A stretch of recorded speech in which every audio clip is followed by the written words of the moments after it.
Good evening, and welcome to Indiana University Cinema's virtual screening room. This introduction and tonight's ensuing conversation and Q&A will feature live captioning.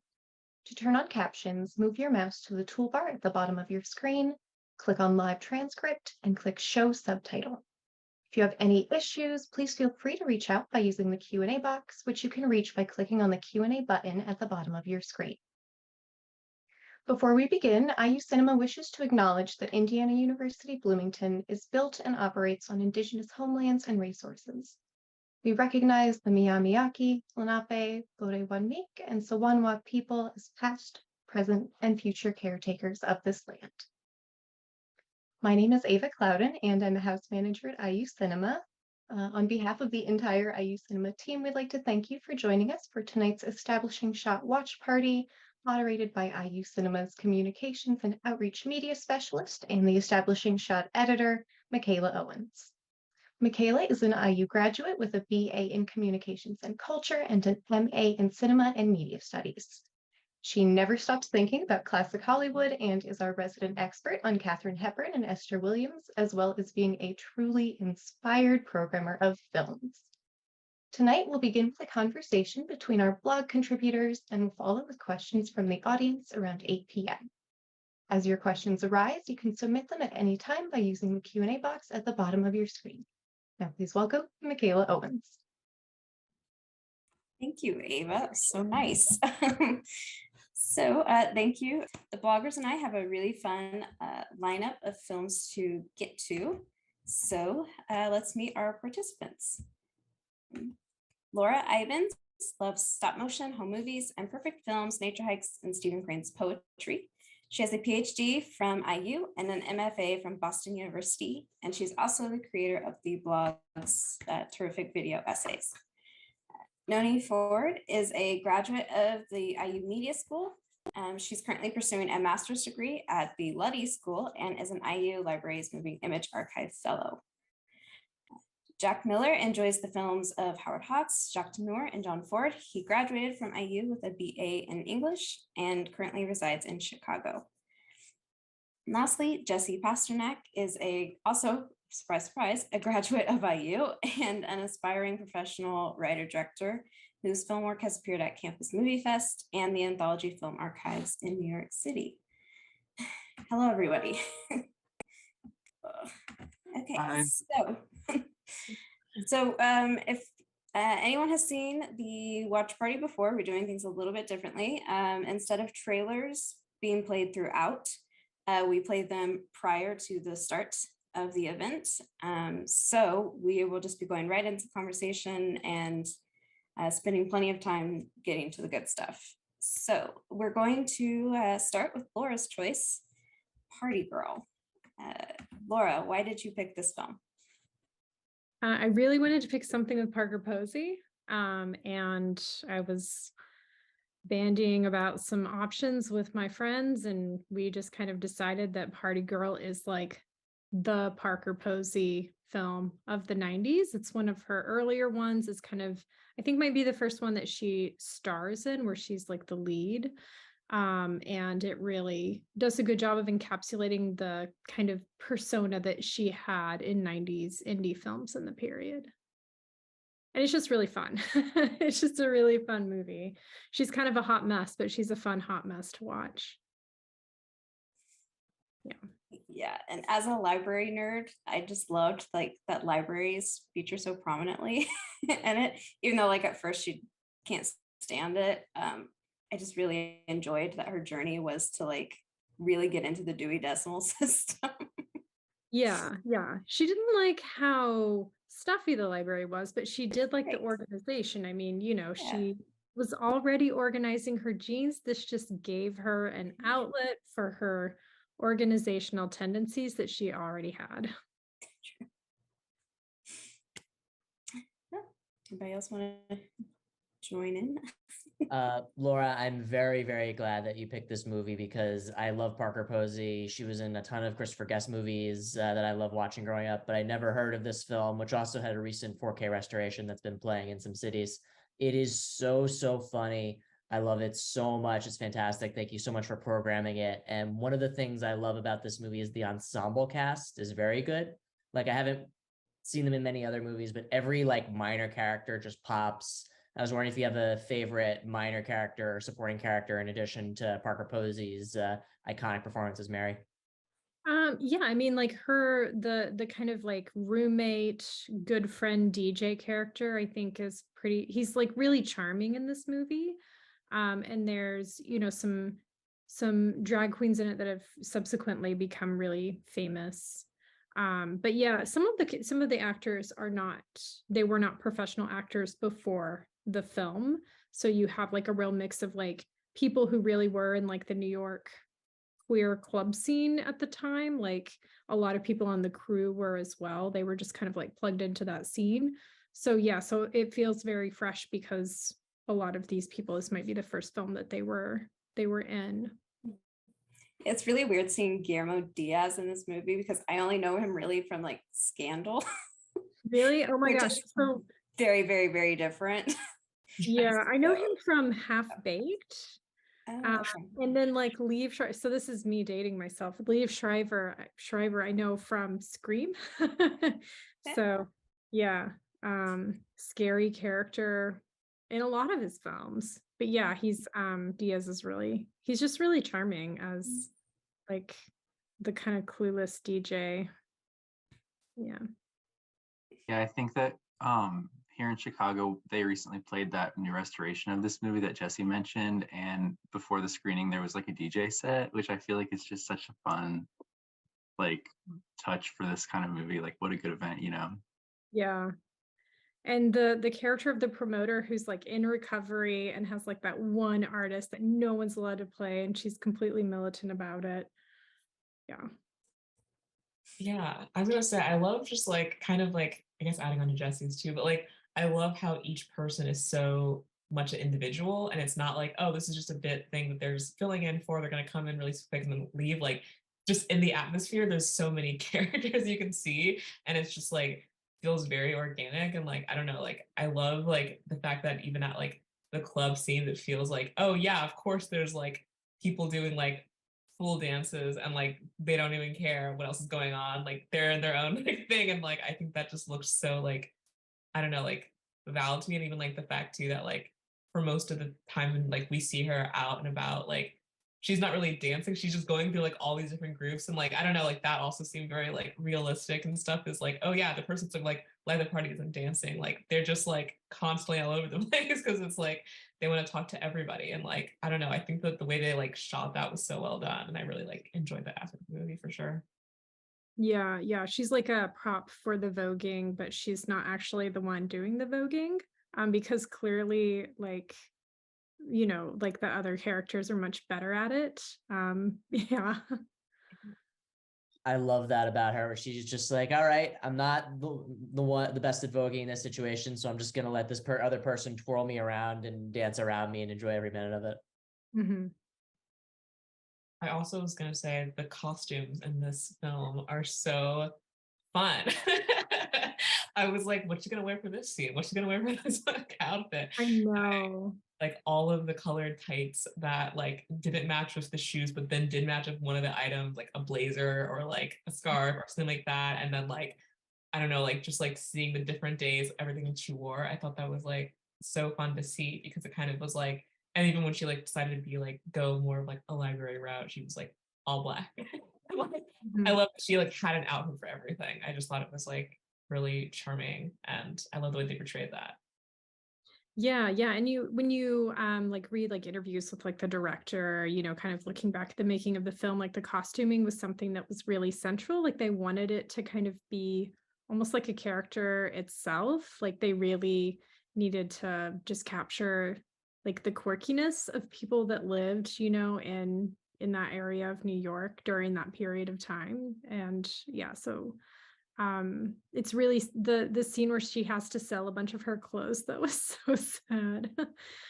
Even though it's kind of all her fault, you still feel bad for her. That's the thing, everything is her fault. Everything bad that happens to her, almost, except for like when the ex-boyfriend is assaulting her, that is not her fault. But like the rent being late and selling the clothes and Mustafa rejecting her. It's like, oh, you brought it all on yourself, but you're so cute.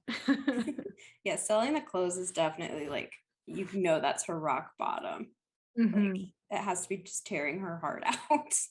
Yeah, exactly. Yeah.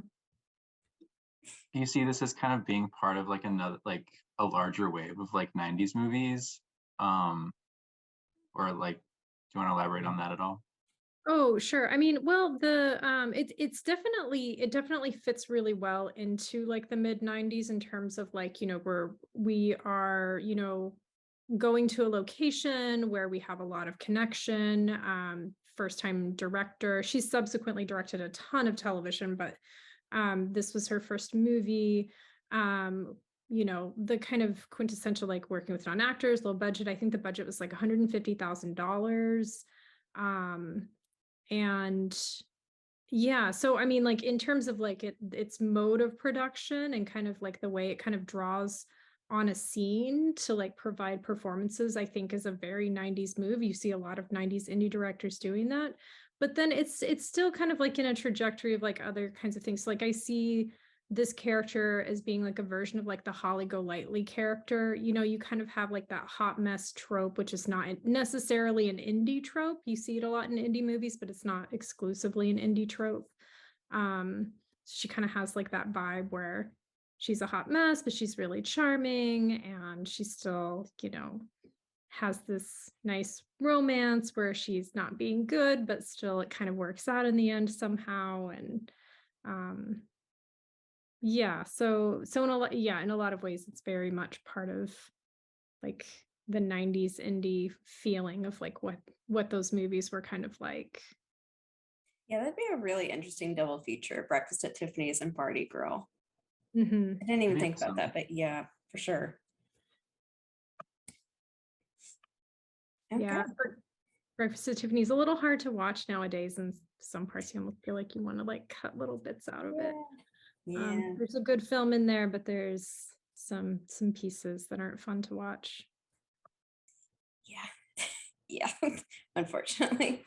Yeah, I had one quick question for you, Laura. You mentioned that you wanted to pick a Parker Posey film.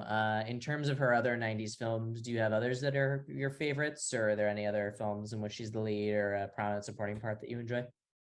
Yeah, I mean, her films are so diverse in this period. Like the roles she plays are really, really different. Like she's in that film about Basquiat. She's The House of Yes, which is a weird. So that was another one that I thought about, but I was like, there's some elements of that where it's like I don't actually want to talk about this in a video. But I do recommend House of Yes if you would like to dive into other indie things. The thing is, she made like 30 films in like 5 years. She was literally in maybe like an average of 5 films a year between around 94 to around like 2000, 2001, 2002. I mean, she was just in everything, but she actually wasn't the star in a lot of things. She was like a supporting character. So like you mentioned, like the Christopher Guest movies. So she's often like this kind of like very unusual character, often a very funny character, but not necessarily like the main character. So yeah, if you dive into her filmography in the late 90s, about 95 to 2000 is kind of like the peak of her indie engagement. But yeah, she's in a lot of different kinds of movies. Yeah, I always remember her from like Josie and the Pussycats too, which is like another one where she kind of has just Yeah. like a, like not a bit role, but she's not like the lead, and she's just like Yeah. a really gifted like comic actress. Yeah. She reminds me a lot of Madeline Kahn in that she could just kind of show up, steal the movie, and then just go off. Like you mentioned Scream 2 earlier, Laura, and she's in that, and she's like phenomenal. She just shows up, is amazing, leaves. And she also does that in Beau is Afraid. She has a small part in that. If any of you haven't seen it yet, she's phenomenal in Beau is Afraid. All right. So I'm going to move on to Noni's pick, Sofia Coppola's Marie Antoinette. So Noni, why did you choose this movie? So this is a really interesting movie for me because I've kind of had a lot of different points in my life where I've like rewatched it and had like a completely different take on it. So I think I watched it a few years after it came out originally, and I kind of didn't like it actually, and it was like, this is like not for me, but it's okay. But then for some reason, like I had a break, and then I like randomly was just like, I don't know why, but I really have a feeling that I need to rewatch that movie for some reason. I feel like I need to reassess it. And so then I rewatched it and just like completely it.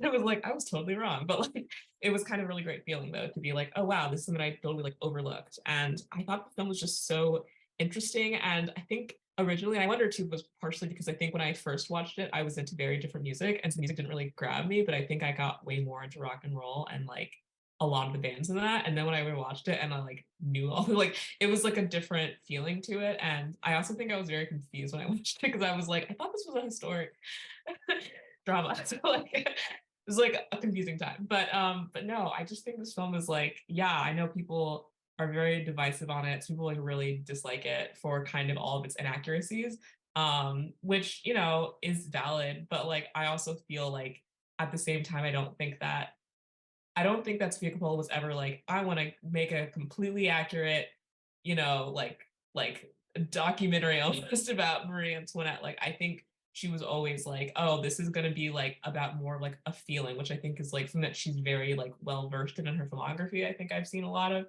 and like I love that aspect of it where she was just like, I want to just capture every side of what it was like to like be a queen and like have all this power, but then also not, and you know, be a woman that technically like, you know, is the queen of France, this, you know, like hugely like rich country, but then also feel trapped and feel like there are things that you have no control over, and also feel like, you know, scared and all these other emotions. And I feel like that's what she captured in this.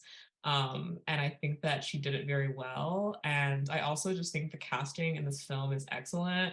And I will defend it day. Like I know people are always like Rip Torn, the king of France, and I'm like, literally, what's the problem here? I think he fits so well in the role. I think everyone is so good, but I also just think that like it's fun too in that there's a lot of actors that you're like Tom Hardy, like I don't know, just like randomly in like a dinner scene, and you're like, huh, that's I didn't really realize that, or like Rose Byrne, like, and I just think that like she has a really good eye for being like, oh, this actor, you know, is going to do a lot of really great things. They have like a lot of range, but like I need them for this role specifically, and they can play that so well in this dynamic that I've created for this film. Um, and also the fashion. I've got to admit that I loved what they did with it, and I thought that it kind of showed a lot of like the heightenedness of that time period and the trends. So yeah, that's why I picked this film. I feel like the fashion, this is like a trend for you. Like last semester, you picked mermaids, strong fashion, strong color Yeah. palette, strong visual aesthetic. This semester, Marie Antoinette, same thing. Yes. It feels like you're just kind of drawn to, yeah. Yeah, that may be a trend. I didn't even notice, but It's you're probably right. it's really nice to see like a contemporary movie that actually uses color, like bright pastels and things like that, because I'm getting so annoyed with like movies just not using color anymore. I don't get it. But yeah, this is the first time I've seen this movie. And it's like much more of a mood piece than what I was expecting. Like the characters, aside from maybe Marie Antoinette, like don't really have deep personalities. You don't really learn that much about them beyond like what their persona is. Like the Rose Byrne character, I really don't know that much about her except that she likes men and likes to have a good time. Like there's got to be more to her than that, but I don't think we ever get that, which is an interesting choice. Like I'm surprised that's not what bugged people as much as the music and stuff, because to me, maybe it's with my 2023 eyes, the music choices and stuff did not seem that weird to me. It was just like, oh yeah.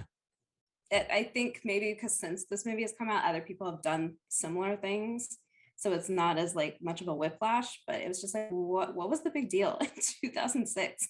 Why were people freaking out about this? Because it's not that, I don't know. I think it's because it was superficial. If I'm remembering correctly, like Okay.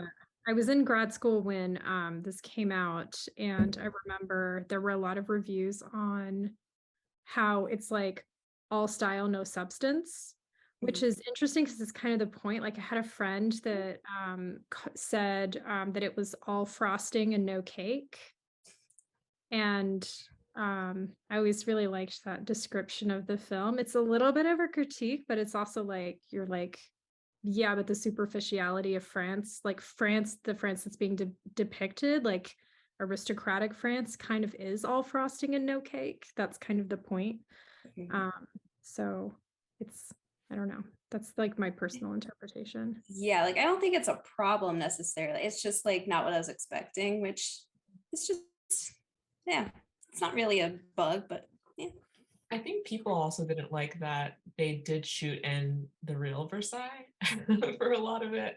I think people were like, how could this movie, how could Sofia Coppola, again, at this point, an award-winning, how could she have gotten the right to shoot this film in Versailles? Like, I think people were really up in arms about that too, because they were like, this should have been a direct historical, like, because of that. And I was like, I don't know. I think that she was always going to make the film that she wanted to make. I don't think that swayed her, obviously. She wasn't like, oh, I'm shooting in Versailles. Well, I better just make this completely different and really stick to everything. But I also think, to defend it a little bit about the frivolity of it, I also think, though, that like at that time, like that was kind of like court life. I think like this movie kind of made me then start reading more about a lot of this time period, actually. So it kind of like set me off on this like historic deep dive. But like there was so much about like frivolity, but also like, you know, like there was constantly fashion trends every other week. And then like, you know, like there have never been things like that before where it was like, oh, this is out now, this is in, this is in now, this is out. And like all of that, like maybe not every other week, but you know, for that time period, like every 2 months, which was fast. And like I think that that's also part of it. Like everyone's kind of into their own thing, but also like constantly being up and being like happy and being free because they have like, you know, it's like so much riches. And then of course, no one ever thinks about like, oh, what's it like not being in a palace and having all these dogs and shoes and hair. And so I don't know. I think that's like part of the reason that she shot it that way, or kind of depicted it that way. Yeah, and like I feel like that kind of like nothing is sacred attitude is very much like shooting it at Versailles, and like the anachronistic soundtrack and whatnot is very in keeping with kind of like the spirit of the main character as well. You know, it's kind of like the form of the movie embodying like sort of like Marie Antoinette's like refusal to kind of like take that whole like order, the like aristocratic order seriously, you know, which I like. Yeah, it's very much a case of content dictating form, where it's like, you know, this sort of frivolous, you know, good-hearted, but, you know, out of her depth character, like her personality and who she is dictating the style of the film. And I personally love the music choices because like she's very much like a young person and she's very much like a teenage girl. And a part of the way that Sofia Coppola gets that across is by putting all this like great music that she would have listened to if she was like a teenager in contemporary America at the time. So for me, I thought that was a pretty successful choice. I also think that in terms of subject matter, I lean more on the side of it's all frosty and no cake, which I personally enjoy, but I also feel like Coppola is attuned to the fact that this is like a teenage girl, like out of her depth, like that shot near the beginning where she has to like take off her old clothes because that's like, you know, a royal custom. Like you can tell that that's like a humiliating moment for her. And there's little flashes of like humiliation throughout the movie that I think kind of get at a deeper thematic themes than people at the time noticed when it first came out. Yeah, totally. Yeah, she's 14. He's 15. Like they're 14 and 15 when they get married. They were 19 and 18 when they became king and queen of France. Like Coppola did such a great job of like capturing like the youth of the characters. You can't really cast like a 14-year-old because she needs to age up to being, you know, 20 in her early 20s when she is beheaded. But yeah, like I'm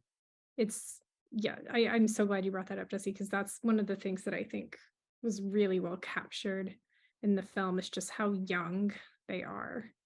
They're clueless teenagers basically being thrown into being monarchs.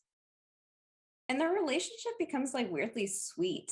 as the movie goes on, which I wasn't expecting either, because normally with these kind of movies you get like they're so mismatched, they grow to resent each other, but no, it's kind of just like we're in this weird situation together, and we're just going to figure it out together, which was really nice, I thought. Right. Which is a piece that's actually historically accurate. I mean, like not the specifics, but like the trajectory. They did start off in their marriage like very distant and cold. Particularly he was suspicious of her because there were all these things about like, you know, is she an Austrian spy kind of thing? And also they're just so young. And he, yeah. And but yeah, they did like grow to have like more intimacy, like grow closer and like with friendship as they their marriage progressed. That's something that's documented. Yeah. The only thing that bugs me about the historical inaccuracies is the smallpox. Like if you're going to say the king, she should have just changed it and picked a different disease. Like if you're going to say like the king has smallpox, but then you're going to show us into a room where he's just sort of fine and there's all these people in the room with him, it's like that's not what smallpox looked like at all. I mean, thank you for not showing us smallpox, but maybe just change the disease if you're not gonna, you know, if you're gonna make it so inaccurate. That's the only thing that bugged me about the inaccuracies. Justice for smallpox. It's a really gruesome disease. If you're going to say like the king has smallpox and so contagious, there he would not have had a room full of people just sitting there praying in front of him because, you know, yeah, very gruesome, very high mortality rate, very contagious. I think they should have just changed it and said like he has consumption. That would have been fine. Nobody would have noticed. We didn't look things up on Wikipedia quite as we had it, but didn't look things up quite as much when this was released. I also like to kind of go back to Michaela's point about how the movie is like a series of like moods or vibes. Like I think it's interesting that like this is the movie of hers that is seen as like more divisive in that regard, or like as being more style over substance than her other movies, because I feel like even in like her other movies that I've seen, like Somewhere or like Lost in Translation, like in all of them she's very good at just kind of like making you feel like you're inhabiting kind of like a floating environment, or like just emanating these kinds of like mental states. So I don't know, does that like resonate with you guys? Like it's kind of true of all of her work. Yeah, it's Yeah, a good definitely. option. Yeah, I definitely like whenever I see her work, it's very like subjective and ethereal and really gets me going in like, you know, like the headspace of the characters or a feeling. She's a very good vibe director, and this movie has a lot of great vibes. Vibe director. I like that. Thank you. We've just gifted her next tagline. We should send that to her Immaculate publicist. vibes. Vibe director.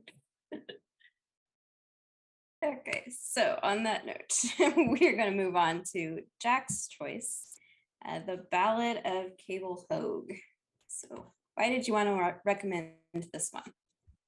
Yeah, so I really like The Ballad of Cable Hogue, kind of for two reasons. One is that it sort of, I think, complicates our understanding of like what kind of a director Sam Peckinpah was, because he made this movie like this was the movie that he immediately made after The Wild Bunch, and like The Wild Bunch is famously, you know, an incredibly violent film that kind of introduced new levels of violence to like the Hollywood movie, and it's very much a movie that you know, kind of breaks with the Western genre that comes before it. Like it does not resemble Rio Bravo. It does not resemble like a classical Western in that regard. So I think that like Peckinpah kind of set up all these expectations for the Western that he then does not deliver with Cable Hogue, because Cable Hogue is like this rambling, funny, kind of like almost mysterious parable about a guy that most other characters in the movie think is sort of like a loser. But another thing that I think is interesting about this movie is that its narrative structure almost has this sense of like religiousness to it, or like religious mystery, because like at the beginning of the movie, Jason Robards' character Cable Hogue basically gets double crossed by these guys in the desert, and then he wanders the desert for a few days, and like nearly dies of thirst, and then he sort of like speaks to God, and he comes upon water, which saves his life. So like already in the beginning of the movie, we kind of come to understand that we're in this land where miracle can occur, which I find like really kind of fascinating in a movie like this. And then, you know, once things sort of get going and Cable Hogue sets up his operation in the desert where people can stop and get water and food, it's almost like Peckinpah's vision of paradise. Like it becomes like a very beautiful and intense vision, like a utopian vision almost.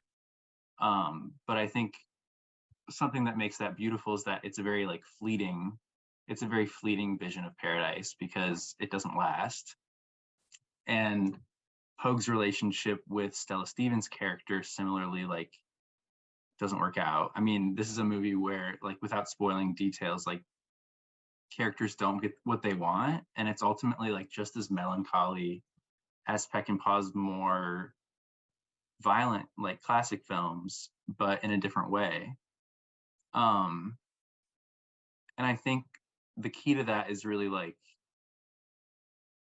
even when Hogue gets water and he gets his oasis, he still can't give up this sense that he still wants to get revenge for being double crossed, and he never gives that up. And in some respects, he even sacrifices having a relationship with Stella Stevens' character because the revenge is the most important thing to him. And I think that in some kind of mysterious subtextual way, that's almost why things don't work out for him in the movie, is because he can't let go. And so what this movie is ultimately offering us, to me, is still a very bitter examination of the futility of violence, but it's just expressed in a completely different way than Peckinpah might have expressed it in his other films. I also think that this movie has a beautiful relationship with music. I love the opening song that's allowed to play for a really long amount of time. And I mean, I love country music, so but and then also there's that almost musical scene where Stella Stevens sings Butterfly Mornings, Wildflower Afternoons, and Cable Hogue kind of chimes in too.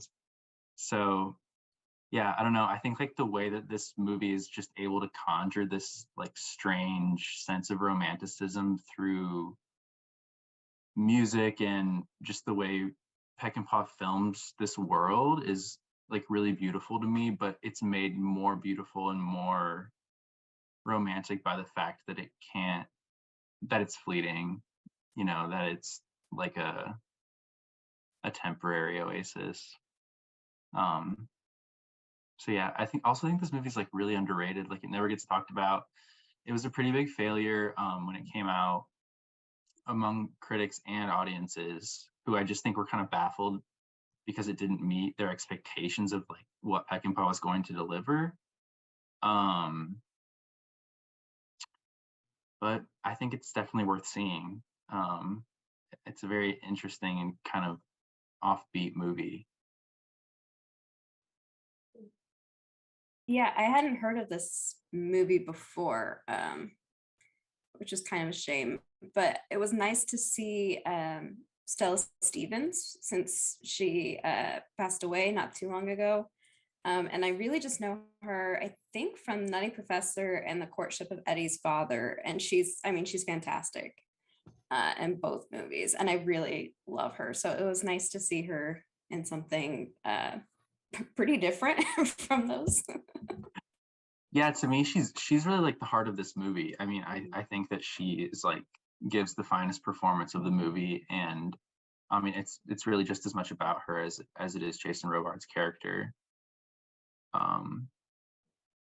Another thing that I wanted to mention is that this was actually Peckinpah's, he was always very clear about the fact that this was his favorite among his own movies, even though it was a pretty big failure. So I think that he definitely felt a personal connection to the material. He did make one other movie that was kind of in the same vein, a kind of like the melancholy, gentle Peckinpah, as I like to think of it.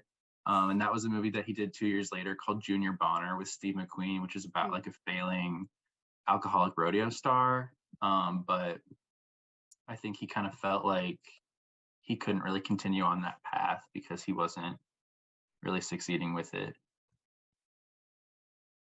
I'm curious, Jack, what you think of the gosh, it's hard to talk about this without spoiling, but the kind of introduction of the car and like this like introduction of like mechanization and like the future is coming to the Western landscape.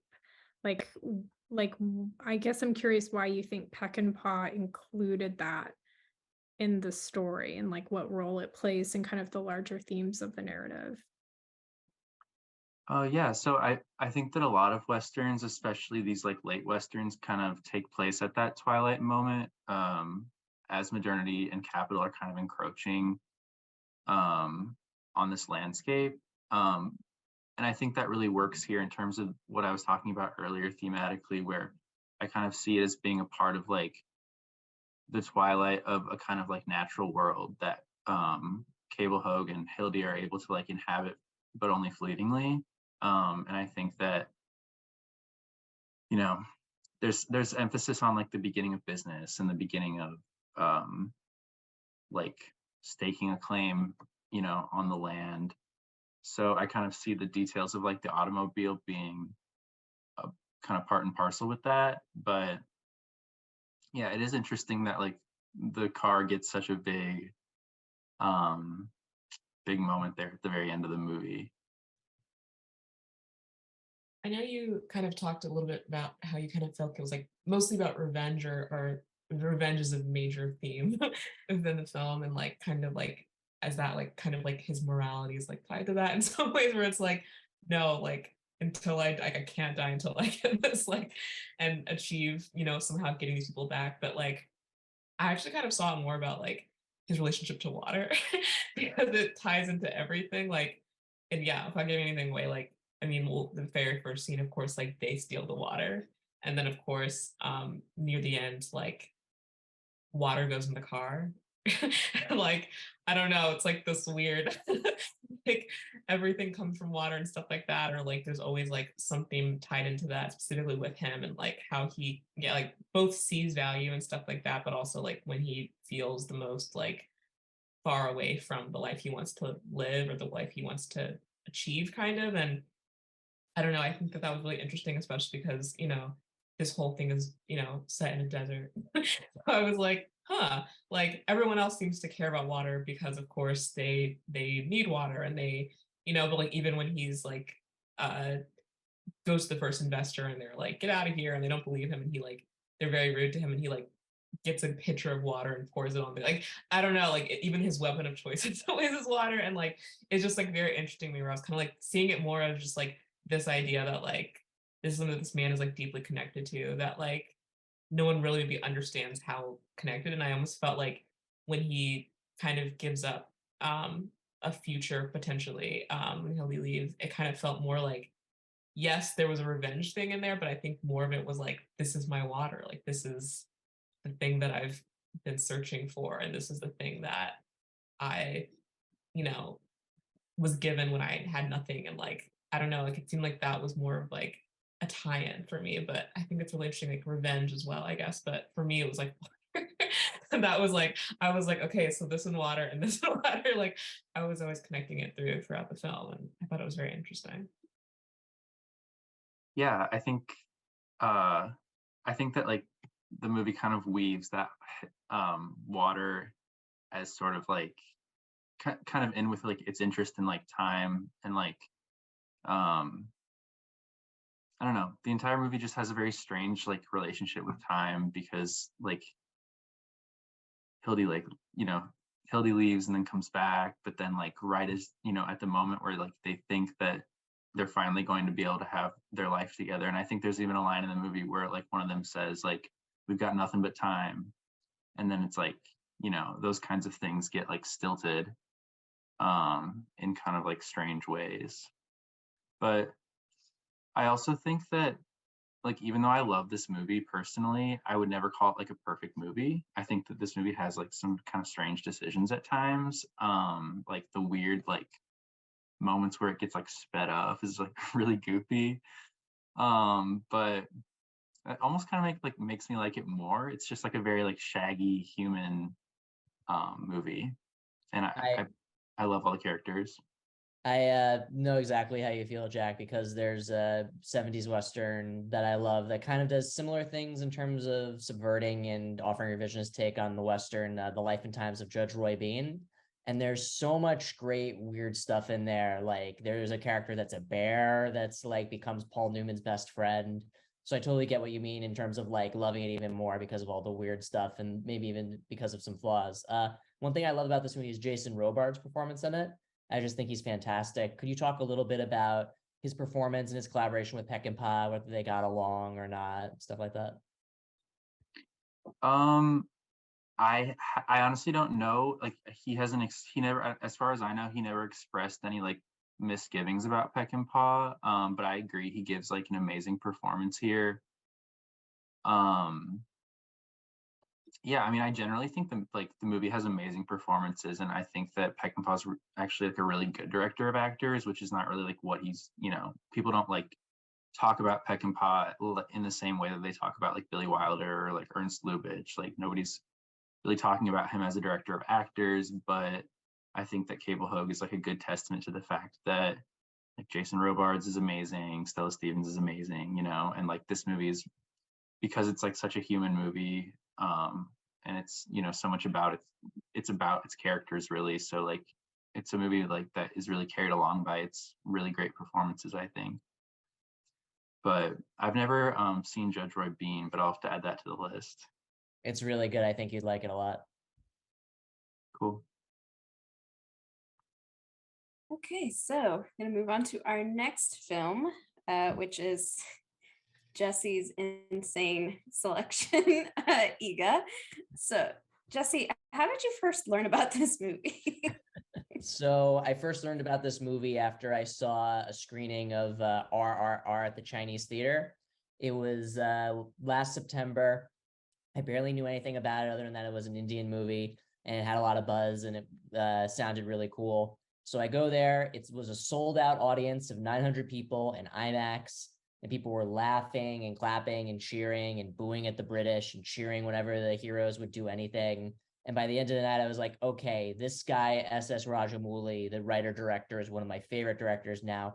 And I need to see everything else this guy has done. Now, I haven't seen a lot of his other movies, but I have seen this one. And part of why I picked it for tonight is it's the only film of his on Netflix with the original Telugu language track. He also shot it in Tamil at the same time. But I really wanted our audience, if they liked what I had to say about the movie, to go out and be able to hear it in the original Telugu. This movie is so insane and so wild. It's just so funny. The filmmaking is fantastic. I love how it's like a normal Indian movie for the first like 30 minutes, like good characters, funny moments, a musical number that I find to be very charming. But then once Nani gets reincarnated as a fly and just starts off on his voyage of vengeance, I just think it becomes something so funny and incredible. And another thing I love about it is that it's very much a movie with a great premise. But for me, a movie with a great premise doesn't work unless you feel like the writer director sat down and rigorously tested and thought up every single way you could use this premise, because there's never going to be anything else like it. Like with Edward Scissorhands, you feel like Tim Burton sat down, had a pad and paper, and just thought up everything you could do with Scissorhands. And for me, Rajamouli does the same thing. He was like, okay, how can a fly ruin a man's life? Let's like think of every single thing a fly can do to mess with a human being, and let's have it happen. So I thought that was really well done. I felt that like in terms of emotion and like being, in addition to the spectacle and the fun and the comedy and the action, I feel like there aren't as many grounded moments as in RRR, which I feel has a lot to say about like politics and resistance and friendship, but there is still some of that here. And for me, I don't want to give too much away. There's a moment where Bindu, who's Nani's the love of his life, when she realizes he's a fly, there's just a beautiful shot of their hands that I just think is phenomenal. And really, like, this is just a movie you just put on and just turn your brain off and just get blown away. And I really enjoyed it. The kind of like Rocky-esque montage sequence of the fly getting in shape was so cute and so ridiculous. Like he's like in a light bulb, like Yeah. doing Pilates. I don't know. It's really I'm embarrassed to admit it took me way too long to get the connection that Bindu is a micro artist and that he then becomes a fly so she can like make him like little things in like a whole house. It is just the concept is just makes. like yes, the weapons, the little little claws. Oh my god. I mean, there were so many moments. And it was like this when I saw RRR at the IU Cinema, which was one of my favorite screenings ever. It was just so good. But with this movie too, there were just so many moments where you literally just want to like pump your fist. You're like, yes, I can't believe they're actually going there. They're actually doing this. Yeah. It is so funny. I mean, there are like definitely like some tender moments. There's like some like Nani's murder is devastating. I thought it was just so brutal. The villain Sudeep is just so good. He's phenomenal. That performance, I mean, it's so physical, it's so over the top, but it's still like really menacing, and it's just honestly 10 out of 10 would recommend. So good. oh yeah, he does such a good job because like he's performing against a fly that doesn't exist, right? Like he's having to pretend to be like buzzed by a fly, and he just does such a good job just being like, like it's so good. And like the movie imagines so many different forms of destruction that the fly can inflict against him that like I kept being like, is this like the time they're finally getting him? And like, and it'd be like, no, like there's gonna be another one. Yeah. But I also really liked like the filmmaking of like the fly POV at times taking over. Like Yeah. that was imaginative as well.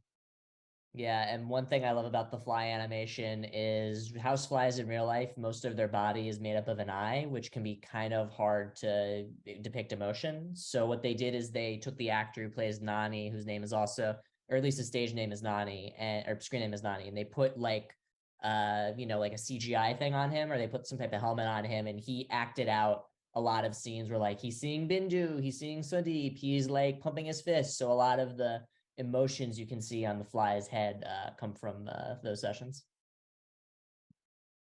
Yeah, this movie is insane, but kind of in the best way. And like, I don't know, every part I was like, kind of with you, Jack. I was like, there's no way that he can find a way. I was gonna say, I think my two probably like my favorite bits where I was like, wow, this is something I did not expect was like when he like is like, how did the fly get in? And he like zooms in so much to his like window and finds the place it came in. I was like, wow, this detective work is next level. And then when he had the glasses, I could just see the fly detect it. I was like, wow, like, but I like again, I was like, if someone like was just like, okay, that's it. Like I need to find a way to make sure that I never get attacked by this fly again. Like all the measures that he went to, like such a fun depiction of just being like, how far will you go to protect your house from flies? And then just having like a ton of bodyguards be like, that is their only task. Like I just, yeah, it was like, it's like each one outdid itself. And I was like midway through when the I think the car crash happened, I was like, what's gonna be crazier than this? And then like the rest of the movie happened, and I was like, no, that was like only at the tip of the iceberg, and then everything that came after was even more. But I like really enjoyed it. I like thought it was like, yeah, heartwarming, but also funny, but also like you are with those actors minute to minute, and you're like, what's gonna happen next? How are they gonna get out of this? Who's gonna like, like who's gonna like be able to, get free? Like, will he get captured? Like, I don't know. I just liked the way that they like really kept you entertained, but also didn't feel like you were just like, different scenarios all the time. It was actually like building action, and there was also like, an endpoint you knew, kind of. And I feel like a lot of action films don't always have that. They'll just be like, we're just gonna keep building and building and building and building and next thing, but there's like no like specific point they're getting to, and this one it felt more directed, and I think that's why it was like so easy to just fall in and just be like, okay, I'm taking this movie exactly as it is and just going like scene to scene, being like, what's next? How are they going to get through this? How are they going to find out a way to get back in? Like, and I think that was like a really enjoyable part of it. So yeah. I agree. I'm so glad that you all liked it. And to go back to what Noni said about what you said about the car crash, where you're like, oh my God, this is amazing. And that was just the tip of the iceberg. That was very much me with RRR, where I was like, oh my God, this crazy thing is happening. Oh my God, this fight scene is insane. Oh, they're never going to top it. And then an hour later, I've forgotten about the fight scene because everything else is just so mind blowing. One other thing I wanted to mention about this movie is the composer is M.M. Keeravani, who is Rajamouli's cousin and his frequent collaborator. He's very much the Ennio Morricone to Rajamouli's Sergio Leone, where it's like, he's great. Rajamouli's great in his own right, but like with this genius composer backing him up, his movies are even better. And M.M. Keeravani also did all the music for RRR, including for the song Natu Natu. And he won an Oscar this year for his work on that. Yeah, we didn't even talk about the completely like mental song about how how Nani is going to like murder anyone who gets near Bindu.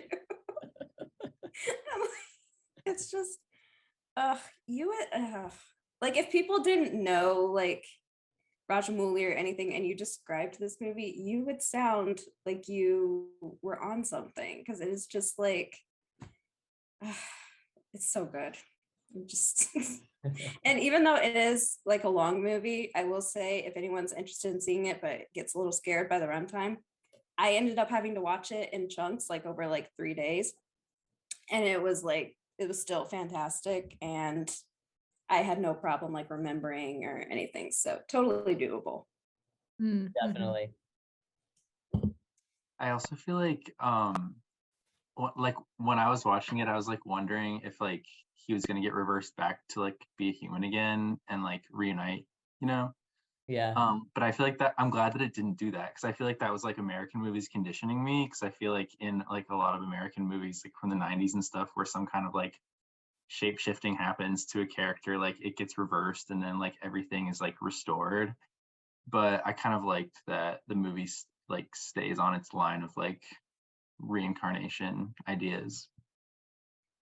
Definitely. And I love how like Bindu, the actor who plays her, I believe her name's Samantha, I might be wrong, but I'm pretty sure it's Samantha. She is so good, because like not a lot of actors could pull off the task of like being in love with a fly. And like to see, there's just these great close-ups of her realizing that it's him, and like in another movie they'd run away or they'd not know what to do, but the fact that she like accepts him, you could just see everything on her face, every thought she has is just phenomenal. Like for me, a lot of great acting is like, can you convince me of something that I wouldn't expect? And for Samantha to be like, by the end of the movie, you believe that she's going to continue this relationship, and to see the love that she has for him and like the aid that she gives him is just phenomenal. So I feel like she's really good in that. And I agree with you, Jack, that they just like, instead of being like, no, there's going to be no magic. This is what the movie is, and you are going to accept it because we are going to convince you that it is the right thing to do. What you're saying, Jesse, it reminds me of like the Bee movie as like a counter example of like a movie that did not effectively build the relationship between the live action woman and the animated bee, where it's just like, yeah, I don't buy this. This is ridiculous. But yeah, like in this movie, you buy it. She's in love with a fly. She does such a good job making connections with that little imaginary fly that's going to come in and be added later. I'm so glad you brought that up, because I thought about B-Movie a lot in the scenes where she's reconnecting with him. And I enjoy B-Movie. I love Jerry Seinfeld, but at the same time, like it really says something about this movie that like a common housefly that can only communicate by like carving letters has a very believable relationship with this woman that I totally buy. Whereas with B-Movie, Barry B. Benson like can talk and is anthropomorphized, but it's like, oh, like a bee's with a human woman? Okay. Whereas here it's like, oh, a human in the body of a fly is reconnecting with his old girlfriend. Yeah, that totally makes sense. Yeah. Yeah, it's not flat. It has a lot of like emotional resonance. Yeah. So well done, actors and animation team there. You're Yeah. just suggesting all sorts of like interesting double features here.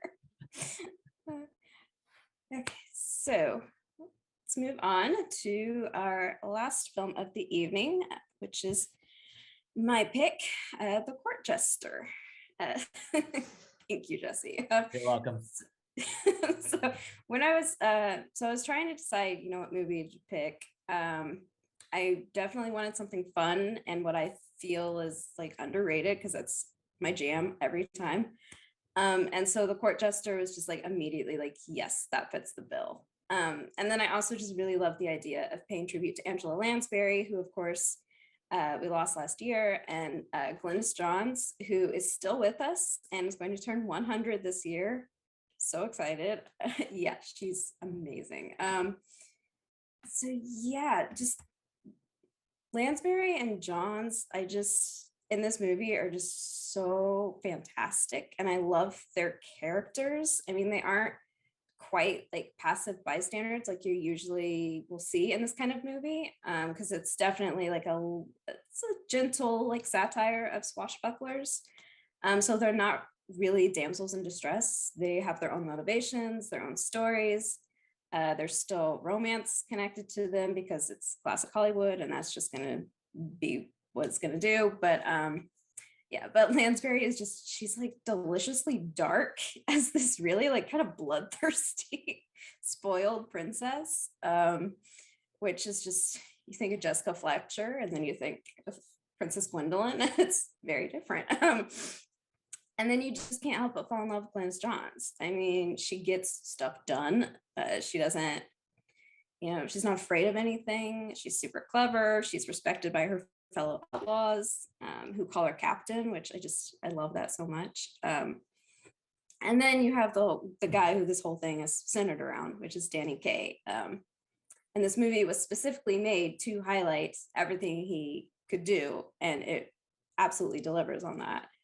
I'm glad Danny Kaye is still like a part of pop culture today because of White Christmas, but it's also a bit of a curse, I think, because the dominance of that movie has kind of overshadowed everything else in his career, I think, especially for people who aren't classic film fans, which is really a shame because he could just do so much. He had this really weird niche of being able to do like crazy tongue twisters and like fast-paced lyric heavy songs, but he could also like flip that and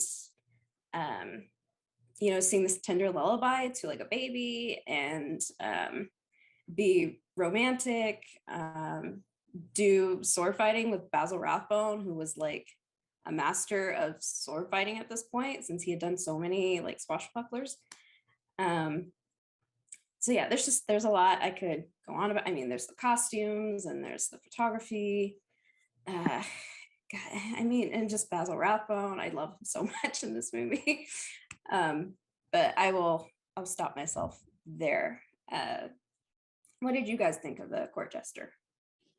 I thought it was really fun. I did not know this movie, but yeah, loved like, I feel like so many of the characters just added like little splashes of color. I really like Mildred Natwick as like the witch. I feel like she plays a lot of like parts that are kind of along in that vein in classical Hollywood movies. She's in a lot of John Ford's movies actually. And yeah, Danny Kaye, like so funny, so goofy. I love the scene where he dresses up like the old man who can't stop coughing. I always think about when he arrives at the court and he's talking to the king and he does the get it, got it, good. And they both laugh like the exact same way. Oh my God. It's so good. Yeah, there's a lot of really fun gags in this, just like really fun pratfalls, which, gosh, movies don't have enough of anymore. We need more sight gags, I say. Absolutely. One thing that I love about this movie, and for me, and it was so fun to revisit, it was one of my favorite films that I saw when I was a kid. I have very vivid memories of watching it and loving it. And one thing I love about it is that it works really well as a swashbuckler. in the same way that Young Frankenstein works really well as a horror movie. Like it's a little bit about what they say about if a horror movie works, if you take out the scares, it's still effective. Like for me, if you did like a quick rewrite and like made it a slight, ever so slightly more serious, it would be a good swashbuckler. So I was wondering, and you know, Basil Rathbone's in it, he's amazing. He's bringing all that gravitas. I was just wondering if that was something you enjoy about it, Michaela, sort of that throwbackiness. Yeah, and actually, when I was watching it this time, the sword fight between Danny Kaye and Basil Rathbone reminded me of The Princess Bride, actually, with Inigo Montoya. Yeah. Just like the confidence of it and all that. Yeah, it's just Danny Kaye, man. That's the thing. He could do like pick up pretty much any skill. I mean, he wasn't a dancer, but he pretty much learned how to dance on the fly and just became like so good he could keep up with Vera Ellen, which is crazy. Yeah, didn't know how to sword fight. And according to like some sources, he was able to like outdo Basil Rathbone, which is nuts. I mean, there's one point when Basil Rathbone like knocks the sword out of someone's hand and like then picks it up with his foot like it's nothing. And I'm like, what? What is that? So yeah, this could definitely be just a straight swashbuckler and be still fantastic, but I'm really glad that it's a comedy because the comedy is just it's so good. That's all I'm gonna keep saying. It's so good. Oh yeah.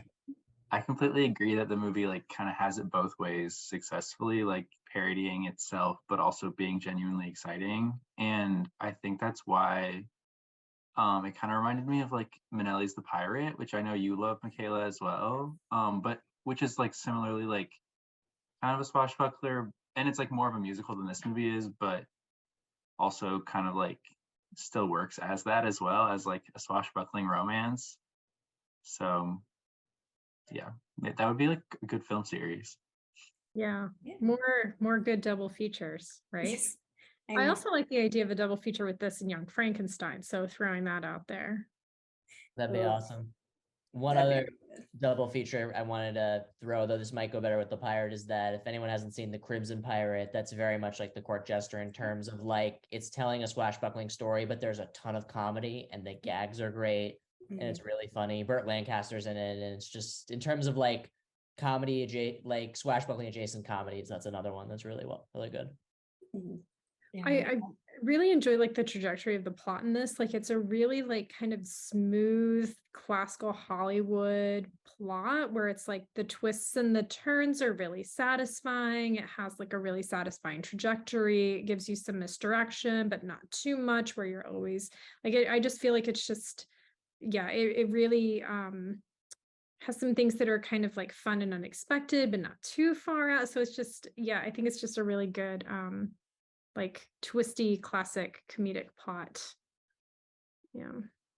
Yeah, I was gonna say I really love the aspect of it that like at the beginning we're very much like supposed to like really underestimate him because everyone does, and we're just like he gave this great like introductory like like beautiful song and dance, and then we're just like, oh yeah, this guy he's just for the kid, like that's all he's done, but that's all he's doing. And then even like as we see him do all this crazy stuff at the court, like when they're like we need to move in, and they're like if he dies he dies, which is like really really brutal. But like I love the fact that he kind of like proves them all wrong, and it's very much like an underdog story kind of like throughout, where you're just like there's no way they can do that, there's no way they can do that, and then it's kind of like, oh, but like this guy has always been like underestimated, and like look at what he actually can achieve, and the fact that he like basically like single-handedly like kind of like does the mission of everyone like by himself, with a lot of different circumstances, and also like partially under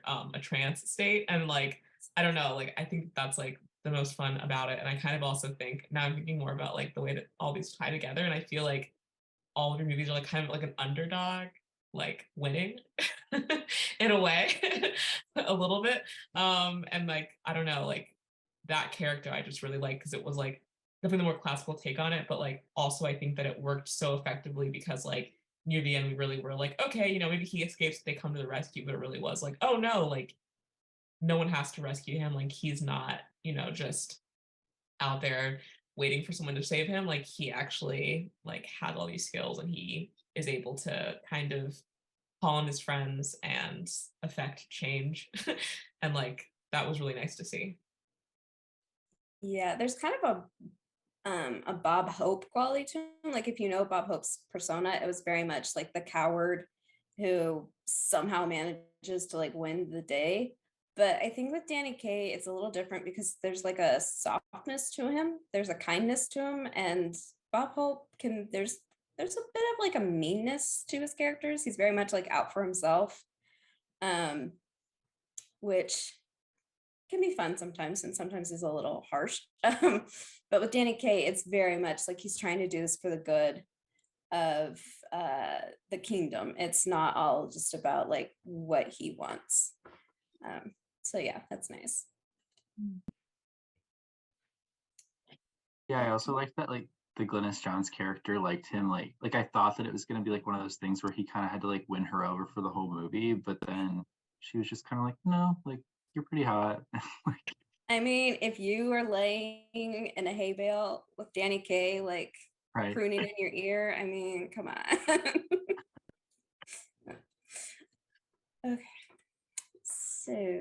Okay. So with that, I think we are ready for the Q&A portion this evening. If Ava wants to return, there they are.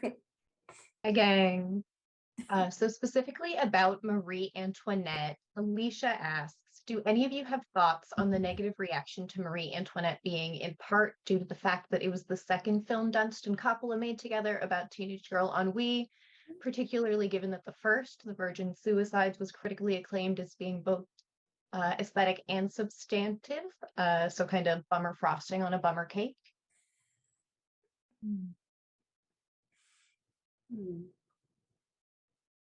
I mean, yes, absolutely. Sorry, go ahead, Marie. Yes, I mean, yeah, I like definitely. I think the thing is about like the negative reaction. I completely get where it's coming from because I didn't like it when I first saw it. So like for me, I was always like, oh yeah, like for sure. Like I get the other side's perspective, but I think that what I appreciated so much more, like I actually think I watched The Virgin Suicides after this one, so that's kind of like reverse order, but was that like I feel like I also love that book by Jeffrey Eugenides so much, and I think it's like actually a perfect book. And I feel like with Marie Antoinette, I guess what I liked about it was I think that we really did get to see like girlhood to womanhood more, and that transition that we didn't get to see in Virgin Suicides. And I think that like with that we kind of saw like those different periods and the way that it was like, you know, sparsed out, where it was like, oh, okay, this is like living life large, and then like there's a point where like she goes basically off to a farm and like starts to like actually kind of like in a weird way like return to nature, but also like it's she has like her child, and it's just like, oh, like this is someone that's like trying to find a new way to like live in this world. And I feel like, you know, The Virgin Suicides, if I can anything away, like you definitely don't get to see that, but also like it's very much about girlhood, and that's like so much of the film. And I think that like showing girlhood womanhood is very hard to do without it being super depressing and sad.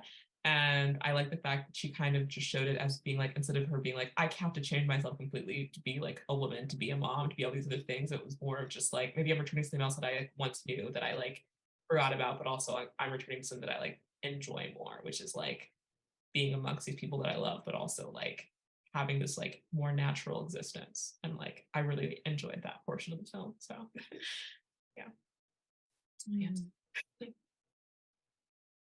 I always kind of wonder if the different reactions to those films have something to do with the Virgin Suicides, the novel itself, and to a little bit of an extent, the film like is still kind of anchored in a male point of view. Like the book is told kind of first person observations from the perspective of a male character who's observing these young women and actually doesn't have access to their interiority. And in the film, Coppola explores the young woman's interiority, but we still kind of have the boy, like, am I remembering correctly? There's like the young man's like there's his narration. So there's like some anchoring in the male point of view. that I always wondered if that wasn't part of the reaction to those films. Whereas Marie Antoinette, it is 1000% anchored in Marie Antoinette's point of view. I mean, like Michaela said, she's the only substantive character in the film. She's the only one where we get access to her interiority. And yeah, I'm not sure, that's not like a fully fleshed out idea, and I'm not sure I would say like for certain, yes, this is what's factoring into it, but I always wondered if that wasn't a factor, just when I was like kind of at the time kind of observing the cultural conversations about those films.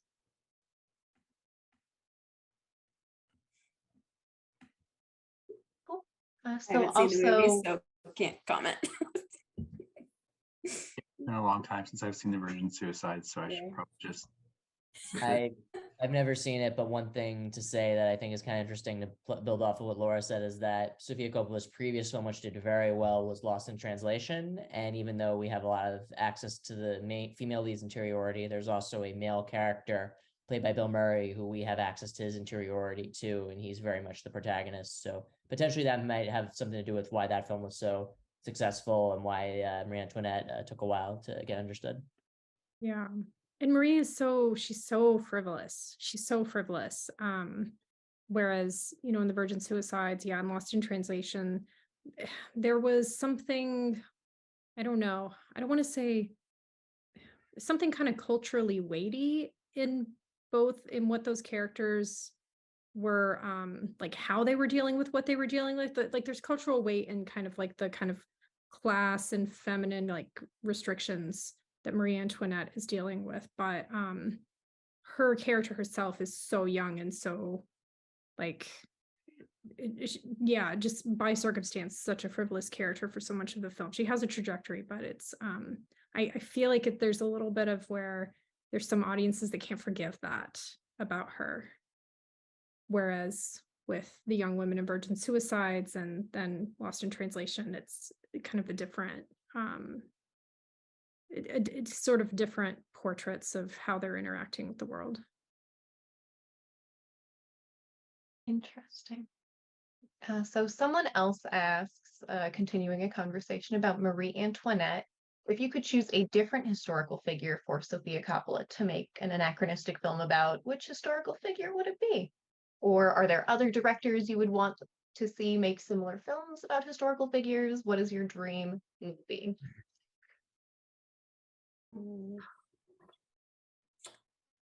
I feel like, so when I was younger, I was obsessed with the wives of Henry VIII.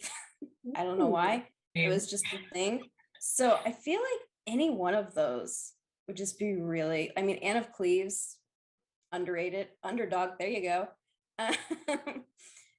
Yeah, or Anne Boleyn. Anne Boleyn was always my favorite personally, and I always feel like she's not quite been depicted right yet. So yeah, maybe one of them. Mine is there was a young woman named Ada Lovelace who was Lord Byron's daughter, who is now recognized as one of the founders of computer science. And I feel like it'd be really fun for Sofia Coppola to like tell her story. And I feel like Sofia Coppola is very good at female ennui, but I'd love to see her maybe tackle that with Ada, but also like I'd love to see her do like female ambition and female like success is like a flip side to female ennui. The other thing is that Ada Lovelace had a mentor named Charles Babbage who was older than her, and Sofia Coppola is great at showing the relationships between father-daughter or father-daughter adjacent or older man and younger woman relationships, like in Somewhere, Lost in Translation, more recently in On the Rocks. So I'd love to see her tackle a relationship like that with a biopic about Ada Lovelace. That's a great answer. Oh, thank you. Yeah, I think maybe, I don't know, this is like Lady Jane Grey, because I find her really interesting, and also just like her life is so, yeah, like I think it would be hard to, because I think a lot of her life was like kind of so in the shadows and like, and then of course being queen for such a short period of time and then having a really tragic ending. But I think that like it'd be interesting to see Sofia Coppola like tackle that idea of someone that's like not shining as brightly, but maybe like has ambitions and has other things that they want. And again, not really being able to like get that, but like I think that'd be just a really interesting way to like, and I don't think she's had a character quite like that she's portrayed. And so I think that would just be interesting in a lot of different ways. So I think Lady Jane Grey. Yeah. That's another really good answer.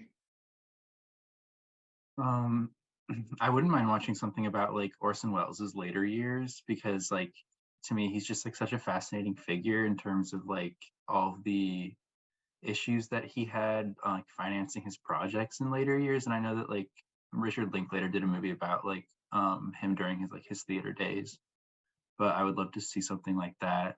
Although like I feel like playing like older Orson Welles would be like such a tall order for any actor, just because he's so like he has so much bravado and charisma, you know. I would Bring definitely watch. Vincent D'Onofrio back for it. That'd be awesome. One other thing I'd like to add is Sofia Coppola. Her next project is actually another biopic. Her next movie is called Priscilla, and it's going to be about Priscilla Presley. Ooh. Oh, that's fun. That's also a good pick. Well done, Coppola.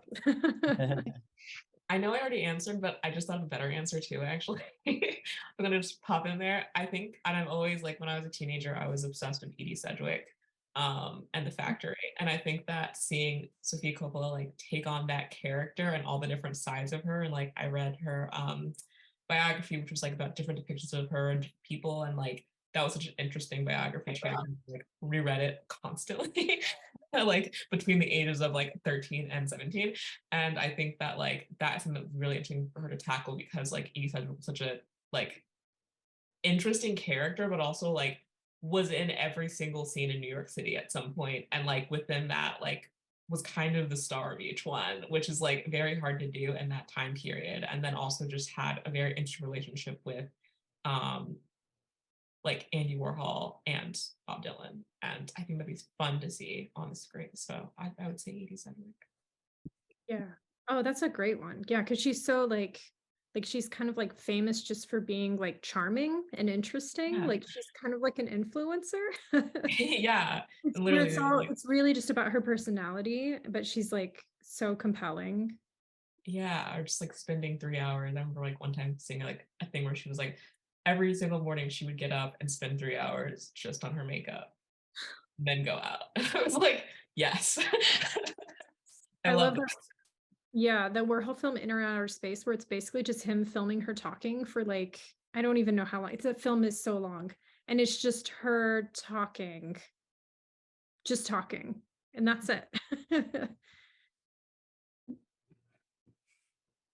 I also feel strongly that like biopics, I personally don't mind if biopics like are historically inaccurate, because I feel like there's so many great movies throughout film history that like Minnelli's Lust for Life and like Eisenstein's Ivan the Terrible movies, like Young Mr. Lincoln, so many movies. Like I just think that the movie should do what it needs to do to be a good movie. And like for me, the historical questions become like secondary. I don't know how you guys feel about that. Yeah, totally agree. I'm actually looking forward to Chevalier for that reason. Like I recently listened to an interview with the director where he was talking about like this is kind of like just a fiction film that's based on Chevalier, and I'm so intrigued by it, and I think it's going to be another vibe historical movie. It's like all about vibes. Good subgenre. Mhm. Those are all killer answers. I hope Sophia's people are listening. She's getting taglines, she's getting pitches. You're pretty much doing her job for her, so she can really fill in the blanks there. Brittany asks 2 questions. She says, when you select your films for this event every semester, you get to put on your curator hats. Question 1, what do each of you consider your top 3 criteria as a curator when you choose your films? And 2, if you were to curate an entire 5-film series for IU Cinema, what would your theme be, and what are some of the films you might include? Those are such Brittany questions. I love those questions. They're so good. So I help Brittany program from time to time, and for like our Saturday Matinee Classics series. So my criteria, I mean, usually she comes up with the theme and they're always fantastic. My criteria is usually, is it underrated? Like, do people really know it that well? Because I just really love exposing people to films that aren't um, as much in the ether. I mean, like when we did our Douglas Sirk series, we were like, we absolutely have to show Lured because it's Lucille Ball as like a woman sleuth, and that's just nuts that people don't know that as well as they do like Magnificent Obsession. And I mean, I can't really think of any other criteria. I'm just like, is this fun? Like, do I enjoy it? I guess that's another thing. Like, I want to make sure it's something that I enjoy because I don't want to be programming something that I know I don't like, just because then my heart's not going to be in it as much. So yeah, I think that's really the only two things. Yeah, I think like the program can also be a useful way to like draw relationships between works. So like obviously like one style of, creating a program would just be like, oh, we're just like honoring an actor or an artist. But like if you do like a more thematically driven program, maybe you like invite people to like link certain movies together in ways that they hadn't thought about, which then like makes the viewing even better for them. Which also is like kind of like why I think these events that we do are fun, because like we always pick on our own. So like we just have such a like a random collection of movies every time, but it's always fun. And yeah, when I pick my movie for this, I always consider like movies that like I feel like aren't as well known as they maybe should be. And also like movies that I feel like I have something to say about. Yeah, for me, my three are one is time of year. Like for the second one in the later half of the year in the winter, I always like to pick like a holiday movie or something with a wintry theme or environment. And then my second one is, do I like this? Is there something interesting I can say or highlight about this? And then number three, which I think is the most important, is whether it's going to provoke a good conversation. Like part of the big reason why I picked Ego tonight is I knew that a lot of you would have stuff to say about it. It would be like a memorable film to talk about. So for me, the third one and arguably the most important one is, are we going to have a good time talking about it? So that's those are my three. Yeah. I don't know. Gosh, it's hard to say like three criteria. I guess. So I agree with Michaela that I do have to like it. I think that's a good criteria. The first one. But I think also just like, I guess you kind of pointed it out, Laura, but like, I do think that like for some reason when it's like warm out, especially because that's when I'm the happiest because it's not cold anymore, although today is kind of maybe an exception, but like I think of like the summer with like, I suppose like I guess it'd be action because I think of it's like the summer as like, oh my gosh, like all the like options that you have in terms of clothing. And so maybe that's also why I pick such like fashion movies. And then I think in the winter I like think about more like, I don't know, like horror, I guess, which is kind of interesting. So I think that like seasons really matter.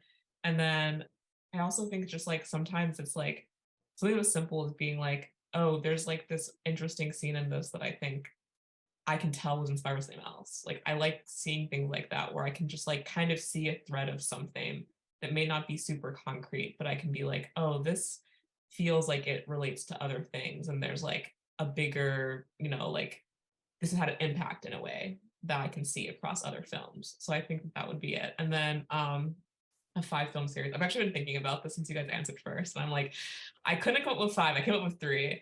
I would want it to be called Snapped. And I wanted to just be about like specifically like teen girls like just losing it. And so I'd want to start with like Carrie. And then I would want to do Heathers. And then 2 other films. And then I would want to like end with Stoker by Pasternack, which is a very oft-seen film, but I genuinely thought that film was like, I was like in love with it when I was 15. I thought it was so interesting. I think it was his first English language film. It is just a crazy film. Like Nicole Kidman's in it. She's wild in it. She was a very good performance, but also just a very interesting performance that I did not expect. And Mia Wasikowska is in it, and like I don't know, like the film is so interesting, but I think that like that would be so interesting to see because I feel like, yeah, I don't know, I like love those kinds of films where it's just like very specific, but I think like capturing like the whole range of it. So like obviously Carrie like straight over, and then Heather's like very much ironic comedy, and then I think Stoker is like a very serious film that is not funny. But like I think again like different moods but same theme. That would be my answer. That's a good one. I kind of want to do like an Edgar Allan Poe series where like one of the screenings is literally just shorts, multiple short versions of The Fall of the House of Usher. Just like one screening that's literally just The Fall of the House of Usher, because there's a lot of short adaptations of that story. And they're interesting and weird they're like different in interesting ways. And they date back to like the 19 teens. So you can really kind of cover a long time span, but just see Usher over and over and over. I would go to. Yeah. Yeah, go ahead, Jesse. No, you, Jack.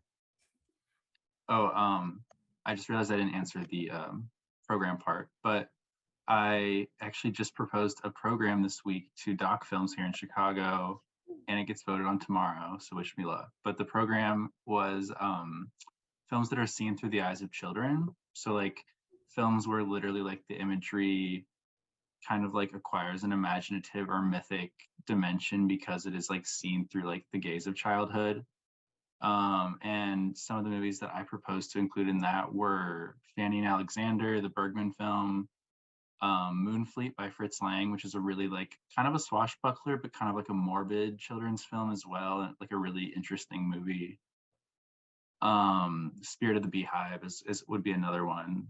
So yeah, hoping for the best with that. My five, I curated a 5-film marathon with my brother, and we watched it a few years ago. That was his birthday present to me. So I think I'd use those films. The category was films that are shot like a musical but aren't a musical or are diegetic musicals. So it was 5. It was The Story of a Cheat, very underrated French film that's very innovative and very well shot. Then The Red Shoes, which has a lot of musical elements and one of the best performance scenes in the history of the medium when they dance the ballet of the Red Shoes, which is just phenomenal and still mind-blowing. Then Paddington 2, which is also has a lot of musical influences and maybe a musical number. I don't want to spoil if anybody hasn't seen it, but there's tons of great camera movements that were really musical in terms of form. Then after that, Stop Making Sense, one of the great rock documentaries, one of the great concert films, probably the greatest performance film ever made.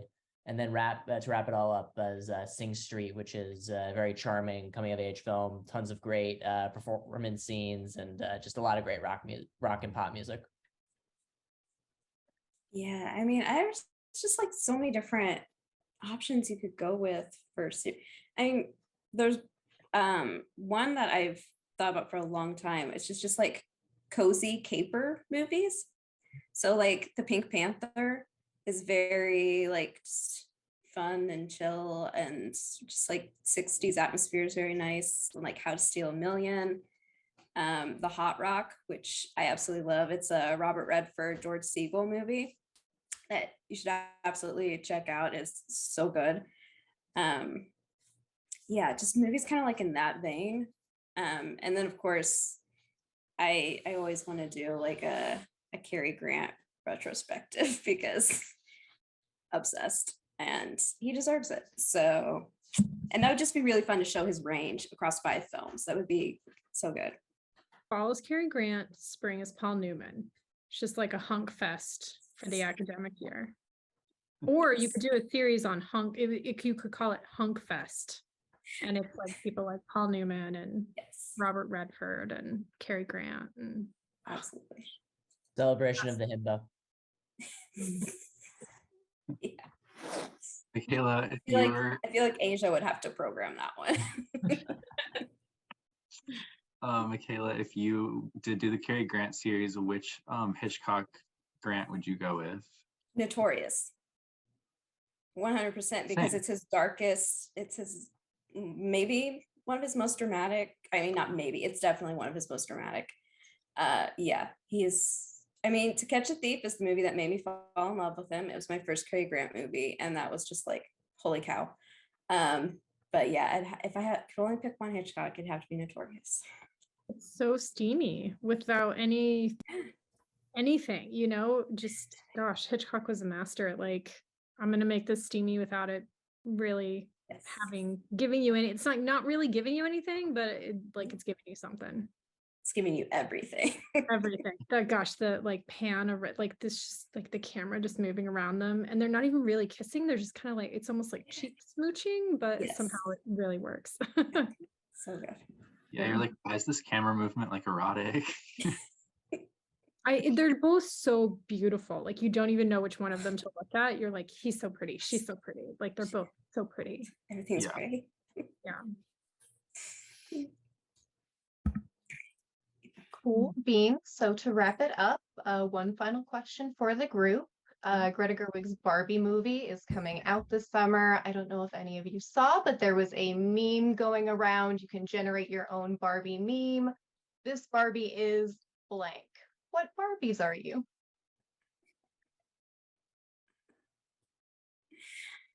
Oh. The toughest question. Yeah, honestly, Yeah. Ava with the hard-hitting question. Like, I'm sardonic Barbie. I don't know, Daria Barbie. The I'm a most Barb- sarcastic Barbie is me. I'm a Barbie who loves Paddington too. Paddington Barbie. Yeah. I'm Cable Hogue Barbie. this Barbie cannot stop talking about Cary Grant. I would buy all of your Barbies. I would keep you on my shelf forever. It's just t-shirt with big Cary Grant face on it. Like, yeah, it'd be great. Cary Grant as Ken. Oh, that's the himbo. What a dream. Mm. Cool beans. Well, thank you all so much for joining us this evening. This is always a delight. Awesome way to end the semester. It has been a killer semester for programming at the IU Cinema, but the fun doesn't stop here. In case anyone hasn't heard, we are doing summer programming this year. We have screenings through the end of June with 2 awesome series. I Love the 90s and selections from AFI and Sight and Sound, as well as some programming in conjunction with Grand Falloon 2022. 2023. I know what year it is. But make sure to check out that screening information on our website, cinema.indiana.edu. And we hope everybody has a great summer, and we look forward to seeing you all soon.